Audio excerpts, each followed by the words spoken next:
Bugün Çislağa hürmetlik vatandaş. 2023 yıl 5. ayının 17. günü haftaga çarşamba vatandaşı.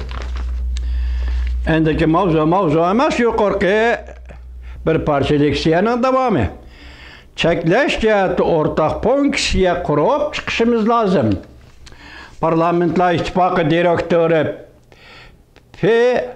Lunde, Avrupa İttifakının başlamçı bulup şunda hareket kollanğanlığıdan memnun boldu. İqtisadi zo'ravonlikqa qarshi turish tadbirlari orqali 7 davlat guruhi har qaysi davlatlarga yetakchi bulup siyosatni haqiqiy amaliylashtirishi lozim. Şiddetli gitip kilovatkan 7 davlat guruhi yuqori darajaliklar yig'ini oldida Jungo Tashqi ishlar ministrligi qattiq ifoda bildirib o'ttirg'i chiqdi. Bayonotchi Wang Wenbin uda 2 kun şiddetlik alfaz bilan harakat qilib, avval Amerikaga hujum qilib, iqtisodiy zo'ravonlik qilg'uchi boshchilig'i dedi. Ondan 7 davlat guruhi yuqori darajalik davlat boshliqlari yig'inidan sahibxona Yaponiyaga hujum qilib, lagerlar qarshiligi paydo qilib, kuchko'rtkicha davlat dedi. Hamda Yaponiyani ayblab tajovuzchilik tarixini güzellashtirmoqda, militarizmlik ruhni chaqirmoqda. Dilo ag'dirishga urinayotdi. Öz aldığı hazır holatni o'zgartirishning haqiqiy qarashtirdigan bo'lsa, undaqda Yaponiya davlatchiligi tarixning charqini kayniga qaytarishga urinayotgan kuchlarni bayrog'i ro'shan holda cheklashi lozim deb ko'rsatdi Jungoning bayonotchisi Wang Wenbin.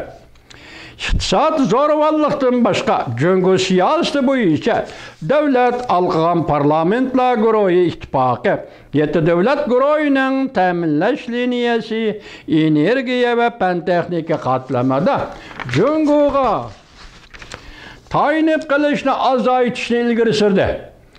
Jungo Rossiyaning Ukrainaga tajovuz qilishiga yordamlashganmi yo'q? Bunu tekshirish kerak. Hamda Jungoning davlat alqagan bostirish harakatlarini tekshirishni ilgari surdi. Tayvan masalasida Jungo siyosati bo'yicha davlat alqagan parlamentlar ittifoqi 7 davlat guruhining hozirgi holatni o'z oldiga o'zgartirishga qarshi turishini 7 davlat guruhi axborotida Jungo kompartiyasiga agar Tayvanga hujum qilish harakatlari yuqori o'rlaydi ekan, buning uchun og'ir badal to'laydiganligini bildirib qo'yishini talab qildi. O'xshash vaqtda o'tkazilayotgan Kopenhagen demokratiya yuqori darajaliklar yig'ini 7 davlat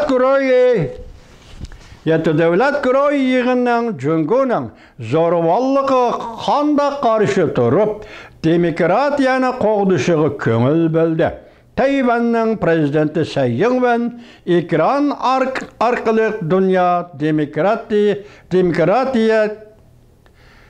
demokratiya yig'iniga nutq so'zlab, Tayvan xalqining demokratiya to'g'risida bergan va'dasi mislsiz va qat'iydor deb ko'rsatdi.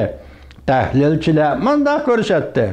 Bu qatim 7 davlat guruhi yuqori darajaliklar yig'inidan keyin har qaysi davlatlar qadamini moslashtirib, Beijing texmi yetim qoladi. Jungo iqtisodining vaziyati texmi yomonlashadi deyishdi.